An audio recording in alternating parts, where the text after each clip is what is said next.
네, 웬디는 영국에선 찾아보기 힘든 급진적 페미니스트였던 것입니다. 지금으로 치면 겨털 해방을 주장하는 그분들처럼 그 누구도 피터팬에게 집에 가고 싶다거나 엄마가 보고 싶다고 말을 하지 못하고 살아가는 모습을 보여줍니다. 네버랜드에는 엄격한 규칙이 하나 있기 때문입니다. 부모를 그리워해선 안 된다는 것이죠. 피터팬이 첫 번째로 네버랜드에 데려온 잃어버린 아이.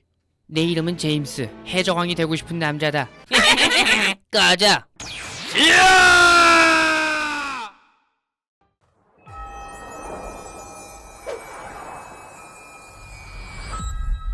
그렇게 네버랜드 밖으로 쫓겨난 제임스는 다시 나이를 먹기 시작했고 해적단을 꾸려 후크 선장이 되었다고 합니다. 진짜 실사판에 있는 진짜 있는 공식 설정입니다. My once and best friend banished me. I miss Your mother.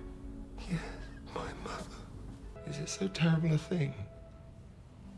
To miss a mother. 하지만 제임스는 어머니를 만나지 못하고 옛 친구가 사는 네버랜드에 다시 돌아오게 되는데 어른이 되어 돌아온 제임스를 본 피터팬은 그의 손목을 잘라 악어에게 던져줬다고 합니다. 여기서 중요한 건 우리가 알던 대로 악당인 후크 선장이 피터팬과 싸우다가 잘린 손목이 우연히 악어에게 먹힌 게 아니라 피터팬이 후크 선장 손목을 잘라다가 악어에게 던져줬다는 거예요. 그리고 이때부터 후크 선장이 피터팬을 증오하게 되었다는 것으로 바뀌었다는 건데요. 피터팬은 제임스가 어른이 되어 사악해져서 잘랐다고 하는데 제임스는 단지 옛 친구를 다시 보고 싶어서 왔던 거였거든요. Who he hates because Peter cut off his hand. Fed it to the crocodile. Oh, along with his watch. 또 악어가 먹은 게 아니라 먹였다고 하는 걸 보면 피터팬이 아주 작정을 한 걸로 보이죠. 이 영화 감독이 이 피터팬을 도대체 얼마나 더 나쁜 놈으로 만들어야 직성이 풀리는지 모르겠는데 후크 선장도 과거 설정을 추가함으로써 결국 피터팬의 최대 피해자로 만들어버렸어요. 영화에선 설명해주지 않지만 여기엔 피터팬의 치밀한 계산이 깔려있는 걸로 보여요. 첫째는 아이들에게 부모를 그리워해서 네버랜드를 나가면 어떻게 되는지 보여주기 위함이고 실제로 아이들은 더 이상 이에 대해서 말하지 못하게 되었죠. 둘째는 후크 선장이라는 외부 적을 그대로 살려둠으로써 내부 결속을 다지기 위함이죠. 실제로 후크 선장이 악어밥이 될 뻔하자 돌 던져서 구해주기도 하고요. 진짜 이쯤 되면 빌런이 후크 선장이 맞나 싶은데? 근데 너나 나나 할 거 없이 모두 후크 선장이 사악하대. 손목 자른 놈은 피터팬인데 아무튼 사악하대. 물론 후크 선장이 죄 없는 아이들도 죽이려고 하고 사악해지긴 했죠. 근데 무슨 예수님도 아니고 누군가 오른쪽 손을 자르거든 왼쪽 손도 내어줘라 이건가요? 원수도 사랑해야 되냐고. Why is Captain Hook so hateful? Because you grew up. Ian grew up wrong. 이야, 가스라이팅 제대로 됐죠. 그럼에도 후크 선장이 그렇게 사악하게만 그려지진 또 않는데요. 피터팬을 쫓아 오랜만에 자기가 지내던 방에 온 후크 선장. 피터팬이 혼자 쓰고 있던 방도 사실 후크 선장이 쓰던 방이었고요. 옛날에 있던 피터팬과 즐겁게 지내던 시절을 떠올리고 있는 모습을 보면 손목 잘리기 전까진 피터팬과 좋은 친구였던 걸로 보였다. 씨발 깜짝이야! 뒤에서 덮치려다 되려 당하는 피터팬, 그리고 얼떨결에 복수에 성공한 후크 선장. 그토록 바라던 복수에 성공했음에도 기뻐하거나 즐거워하지 않고 시체를 훼손하지 않은 채 그냥 떠나는 걸 보면 증오보단 애증의 관계였다고 볼 수 있겠죠. 이때 릴리가 등장해서 인디언의 민간요법으로 단번에 피터팬을 살려내는데 이건 역시 인디언에 대한 편견 같기는 한데 대충 피터팬을 살려내고 우리 릴리 누나가 몰아주는 말을 타고 후크 선장을 혼내주러 갑니다. 그렇게 최후의 결투를 하게 되는데 Dark and sinister man, prepare to meet thy doom. 아동 연쇄 유괴범의 특수 폭행범이 할 소리는 아닌 것 같아. 그렇게 벌어진 두 남자의 결투. 하지만 역시 팅커벨 가루 없인 후크 선장에게 밀리는 피터팬. 바로 그때!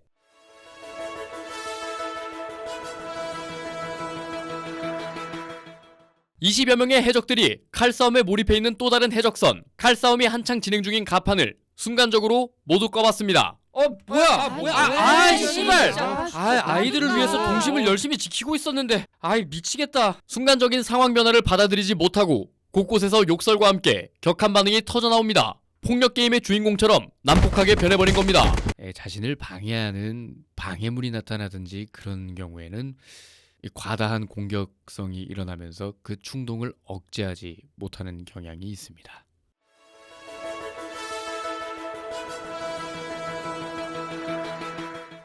피터팬의 위기의 순간에 어김없이 등장해주는 여전사 웬디.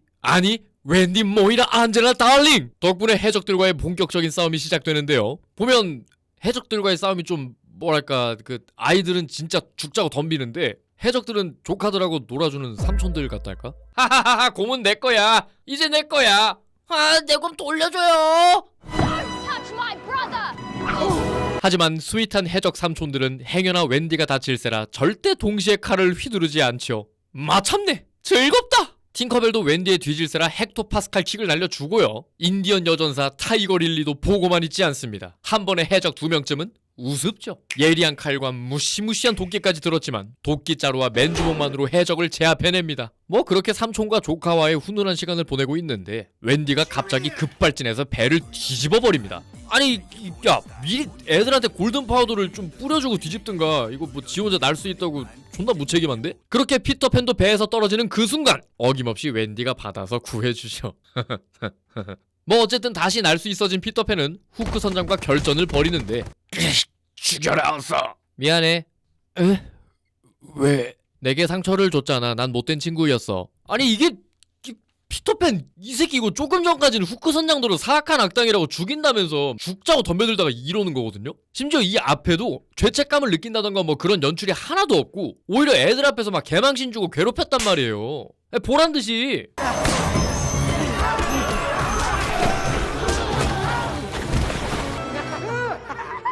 피터팬이 과거에도 제임스를 그다지 마음에 들어하진 않았던 것 같거든요.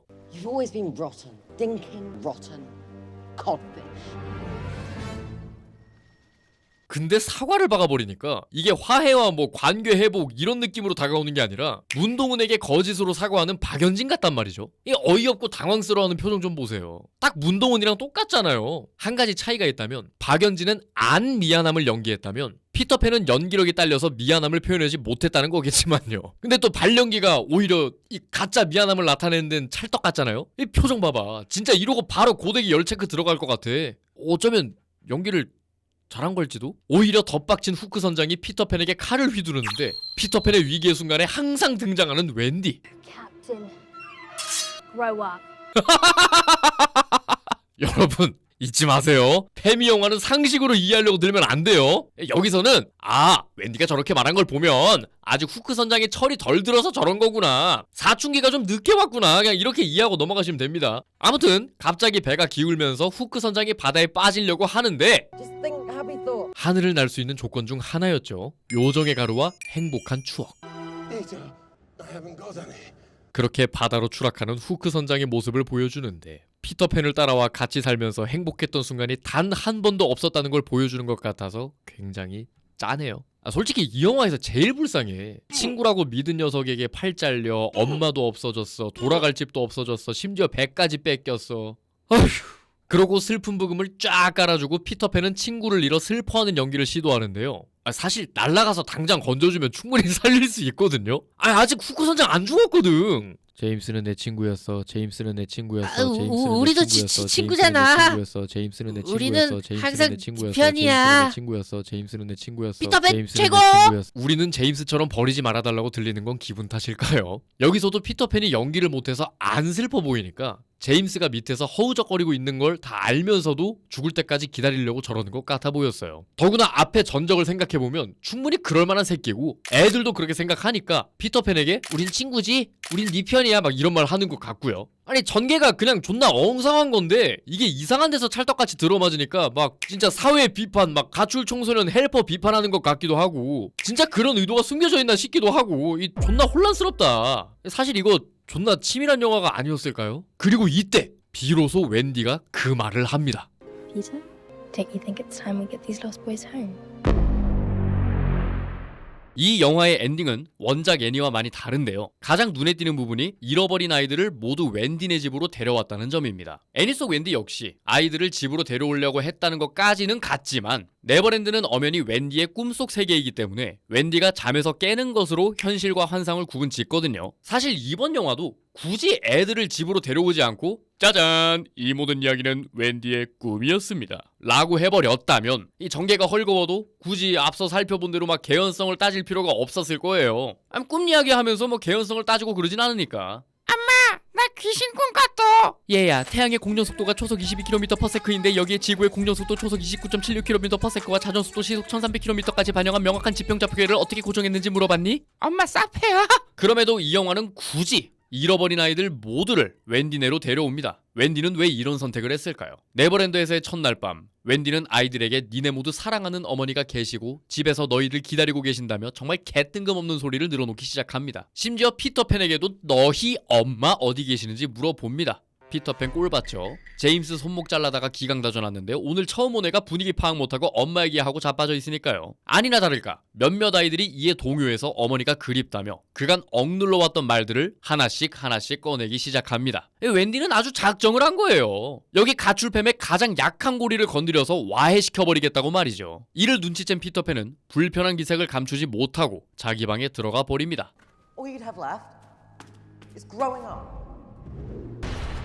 It's never good when Peter starts slamming doors. 사실 이때 웬디는 피터팬을 쫓아가지 않아요. 피터팬이 뭐라 하든 팅커벨만 내 편으로 만들면 아쉬울 게 없거든요. 조금 전까지만 해도 팅커벨이 뭐라고 딸랑거려도 야 나방 무슨 말인지 못 알아듣겠다고 라고 개쪽을 줬지만 네버랜드 실세가 피터팬이 아닌 팅커벨이라는 것을 알게 된 웬디는 누구보다 열심히 딸랑거리기 시작합니다. 분명 팅커벨은 그렇게 생각했을 거거든요. 아유 병신이 하나 더 굴러 들어왔네. 갑작스러운 태세전 안에 어이가 없는 팅커벨이면 개추! 사실 이때 후크 선장 일당이 이곳을 쳐들어오지만 않았다면 웬디의 계획대로 팅커벨을 잘 구워 삶아서 아이들과 함께 집으로 돌아갔을 테고요. 만약에 애니에서처럼 피터팬이 막 팅커벨을 팅크라는 애칭으로 부를 정도로 절친하고 팅커벨도 피터팬을 짝사랑하는 사이로 그려졌다면 웬디가 옆에서 뭐라고 똥꼬를 빨든가 팅커벨이 콧방이나 꼈겠어요? 뭐 어쨌든 웬디는 결국 팅커벨의 목소리를 들을 수 있게 되는데요. 여기서 어이가 없는 게 웬디가 뭐 요정어를 들을 수 있는 능력이 생겼다거나 뭐 그런 게 아니라 팅커벨이 귀에 아주 가까이 대고 말했기 때문에 들렸다는 거예요. 그러니까 처음부터 팅커벨은 이 고등교육을 받아서 영어를 쓸 수 있었던 것이고 그냥 목소리가 하도 작으니까 딸랑거리는 소리 때문에 묻혀서 안 들렸던 거라는 거죠. 이건 다시 말하면 진짜 단 한 번도 피터팬은 팅커벨 목소리를 가까이서 들어본 적도 없었다는 건데 실제로 영화에서도 피터팬은 팅커벨에게 말 한마디 먼저 걸지 않을 정도로 관심이 없어요. 반면에 팅커벨은 항상 무시당하지만 피터팬을 헌신적으로 따라다니면서 보호해주죠. 뭔가 두 사람 관계가 좀 기괴하지 않습니까? 피터팬과 릴리의 관계도 만만치 않은데요. 원작에서는 어린아이로 등장해 자신을 구해준 피터팬에게 사랑에 빠지는 인물로 등장하지만 실사에서는 다 큰 어른으로 등장해 목숨이 위태로운 피터팬을 구해주는 인물로 등장합니다. 또 아이들을 돌보는 것 또한 피터팬에서 릴리로 그 역할이 바뀌었는데요. 아이들을 위해 해적을 상대로 용맹하게 싸우는 모습을 보여주죠. 실제로 릴리를 아이가 아닌 어른으로 캐스팅한 이유도 사냥과 전투에 능하고 아이들도 보살피려면 성인이어야만 한다는 크리족 전문가의 자문에 따라 결정되었다고 하고요. 영화에서도 이 점을 보여주듯 잃어버린 아이들의 거처에는 들어가지 못하는데 아마도 어른을 배척하고 부정하는 피터팬을 의식한 것으로 보입니다. 뿐만 아니라 피터팬이 밖에서 아이를 새로 데려오면 실증날 때까지 같이 놀다가 또 다른 애를 데리러 나가버리는 행위를 반복해온 것으로 보이는데 그렇게 방치가 된 아이들을 릴리가 보살펴주는 그런 상태인 거죠. 릴리 역시 이에 대해 불평이나 불만 심지어 우려조차 하지 않고 말이죠. 뭐 실제 인디언들도 우리 아이 남의 아이 할 거 없이 뭐 보살핌이 필요한 아이들은 다 같이 키우는 문화가 있다나 뭐 어쩐다나 그렇다는데 피터팬은 이걸 악용하고 있다고 볼 수 있겠습니다. 그럼에도 고마워하기는커녕 말조차 눈길조차 주지 않죠. 피터팬은 팅커벨과 릴리 없인 아무것도 아니지만 팅커벨과 릴리는 피터팬의 요구에 고분고분 따르는 아주 순종적인 모습을 보여주고 있습니다. 이상하죠 뭔가? 자, 지금부터는 일반 상식을 잠깐 내려놓고 이 패미 영화를 이해하는 시간을 가져보도록 하겠습니다. 네버랜드라는 곳에서 피터팬은 능력과 관계없이 남성이라는 이유만으로 가장 우월적 지위에 있음을 보여주고 있습니다. 심지어 이 영화는 피터팬을 무능한 인물로 만들어 놓았음에도 앞서 살펴본 대로 구성원 전체에 대한 강력한 권위와 통솔권을 가지고 있다는 것을 보여주죠. 네, 바로 그들이 그토록 혐오하는 가부장제를 상징적으로 보여줍니다. 그리고 팅커벨과 릴리는 이에 순응하고 살아가는 여성들인 것이죠. 의사결정에 있어 피터팬은 결코 여성들에게 의사를 묻지 않습니다. 특별한 능력이 있는 팅커벨도 보다 경험 많은 릴리도 여성이라는 이유로 피터팬의 결정에 따라야만 하죠. 피터팬이 해적과 사고를 치면 팅커벨이 수습하고 피터팬이 무책임하게 새 아이를 데려오면 릴리가 보살피고요. 근데 피터팬은 릴리가 성인인 것이 마음에 걸렸는지 웬디가 성인이 되기 하루 전날인 시점에 데려왔는데 여전히 미성년자이면서도 릴리를 대신해서 애를 봐줄 사람이 필요했던 걸로 보입니다. 피터팬은 웬디를 꽤나 오랜 시간 지켜봤어요. 웬디가 사는 그 집은 피터팬이 자신의 엄마와 살던 곳이었는데 엄마에게 꾸중을 들은 어느 날 네버랜드로 가출했고 돌아왔을 땐 이미 엄마는 없었던 거죠. 엄마 밉지. 싫지. 하지만 잠깐 화가 났을 뿐. 날 예뻐해주고 피시앤칩스도 잘해주는 우리 엄마가 그립거든 마. 이 당시 영국 여성이 가정적인 것이 미덕이었던 만큼 엄마처럼 가정적인 웬디를 기대하고 데려왔던 것 같아요. 하지만 블루머로 무장한 패미전사 웬디는 이렇게 무비판적으로 가부장제에 순응하고 살아가는 여성들을 그냥 두고 볼 수만은 없었던 거죠. 이들을 깨우치고 가부장제로부터 해방시켜야만 하는 사명이 생긴 것이죠. 팅커벨에게는 피터팬에게 말할 수 있는 용기를, 릴리에게는 육아로부터 해방될 수 있는 자유를 주고자 했던 것이죠. 사실 웬디는 아이들에게 부모님이 기다린다고 했지만 시간이 멈춘 네버랜드와 달리 현실은 시간이 많이 흘렀기 때문에 부모를 찾지 못한다는 건 후크 선장을 통해 알고 있었거든요. 거짓말이었던 거죠. 페미니즘이 극에 달하면 아이들은 육아 노동을 강제하는 유충일 뿐이기 때문에 아이들이 현실로 가서 고아가 되든 말든 뭐 신경이나 썼겠습니까? 우리와 같은 일반 상식으로 이 영화의 엔딩을 봤을 때 곧 보육원에 보내질 아이들의 천진난만한 모습을 보고 찜찜함이 남았다면 그쪽에 심취하신 분들의 시각에선 가부장제와 독방 육아를 깨부수는 통쾌한 반란을 선사하는 여성 해방의 역사 그 자체인 결말인 것이죠. To die will be an awfully big adventure.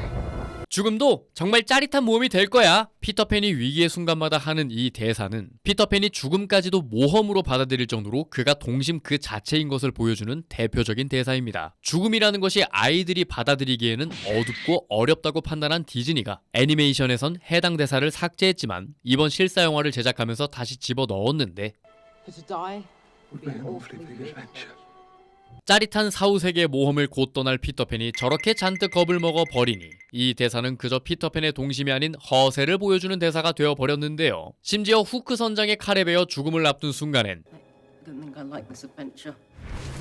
라고 이 피터팬은 우리가 알던 그 피터팬이 아니라고 못을 박아버리죠. 대신 아이들을 상습적으로 유괴하는 연쇄 유괴범이자 아이들을 지속적으로 가스라이팅하고 손목을 잘라버리는 폭력까지 서슴지 않는 범죄자로 만들어버렸습니다. 물론 이런 피터팬의 잔혹한 폭력성은 디즈니 애니메이션에서 보다 이전에 만들어진 피터팬 연극이나 소설에도 등장하는 설정이긴 하기에 전혀 근본이 없다고 할 수는 없을 겁니다. 하지만 이런 설정들은 120년 전에 만들어진 것이기에 지금과는 정서가 많이 다를 수밖에 없는데요. 이걸 그대로 가져다 썼다는 것이 참으로 이해할 수가 없었습니다. 하물며 50여 년 뒤 1953년 만들어진 디즈니 애니메이션에서 피터팬의 철없는 행동과 폭력성을 많이 순화시키기도 했고 네버랜드를 웬디의 꿈속 세계로 분리시킴으로써 동심 속 공간이라는 안전장치까지 달아두었죠. 그렇게 70여 년이 다시 지나 제작된 피터팬 실사 영화는 감독이 나름 피터팬에 대한 지식을 뽐내고 싶었는지 디즈니에서 폐기됐던 설정들을 다시 가져왔고요. 그렇게 피터팬 시리즈의 핵심 소재인 동심도 갖다 버리고 탄생한 아동 연쇄 유괴범 피터팬은 남자넷 여자넷 어느 쪽이든 억울하지 않게 정확하게 성비를 맞추고 흑인넷 백인셋 그리고 황인 한 명으로 동양인 쿼터까지 신경쓰는 섬세한 유괴를 보여주죠. 아주 정치적으로 올바른 유괴범으로 만들어놨습니다. 그리고 뒤이어 개봉한 인어공주에선 트라이튼을 정치적으로 올바른 남봉꾼으로 만들어놨고요. 다문화주의 좋아요. 다양성을 존중하자. 좋아요. 취지는 좋은데 그럴 거면 똑딱하고도 인종을 다양하게 잡아먹었어야죠. 성비도 남녀 1대1로 공평하게 먹었어야죠. 왜 중국인 한 명만 잡아먹냐고요. 이거 아시아 남성들이 이거 아주 박탈감 느껴서 영화나 보겠어요? 피터팬은 인디언들을 레드스킨이라는 인종차별적인 단어로 지칭하고 무식하고 미개하게 묘사해서 많은 비판을 받아왔고 한쪽 팔이 없는 장애를 가진 사람을 악당으로 묘사하고 스미는 지적장애를 희화화했다며 많은 비판을 받아왔습니다. 실제로 이러한 이유로 피터팬은 전체 이용가가 아닌 7세 미만 관람 불가 등급을 받고 있죠. 그런데 이러한 비판을 진짜 인디언이 진짜 인디언 옷을 입고 진짜 인디언 말을 하는 영화랍니다. 라든지 디즈니 최초로 다운증후군 배우가 연기를 하는 모습도 볼 수 있어요. 어때요? 굉장하죠? 신기하죠? 라며 기사 몇 줄로 기업 이미지를 좀 챙겨보려는 속셈이 상당히 괘씸했습니다. 인디언들이 부족 생활하는 모습 20초 정도 보여주고 Wendy Chikia, Pardon? are you the Wendy? 릴리가 아무도 못 알아듣는 크리어로 말한 뒤 영어로 다시 말하는 이상행동을 보여주는 게 전부거든요. 그리고 다운증후군 배우에게는 대사 뭐 한 5줄? 뭐 6줄 정도 던져준 게 전부라 그다지 눈에 띄는 캐릭터도 아니고요. 근데 기사만 보면 디즈니가 엄청난 역할을 준 것 마냥 기사를 써놨죠. 국내만 하더라도요. 19년차 다운증후군 배우 강민휘라던가 화가이자 작가로도 활동 중인 정은혜 배우, 작품 내에서 굵직한 역할을 소화해내며 사회적 편견들을 이겨내는 배우들을 찾아볼 수 있는데 말이죠. 데이비드 로어리 감독은 이 영화를 통해 피터팬을 처음 접하게 될 어린아이들이 피터팬을 떠올릴 때마다 이 영화를 떠올리게 될 것 같아 기대된다고 말했습니다. 그리고 디즈니 플러스에 자랑스럽게 올라가 있죠. 근데 말이죠. 요즘 아이들이 이딴 걸 왜 봅니까?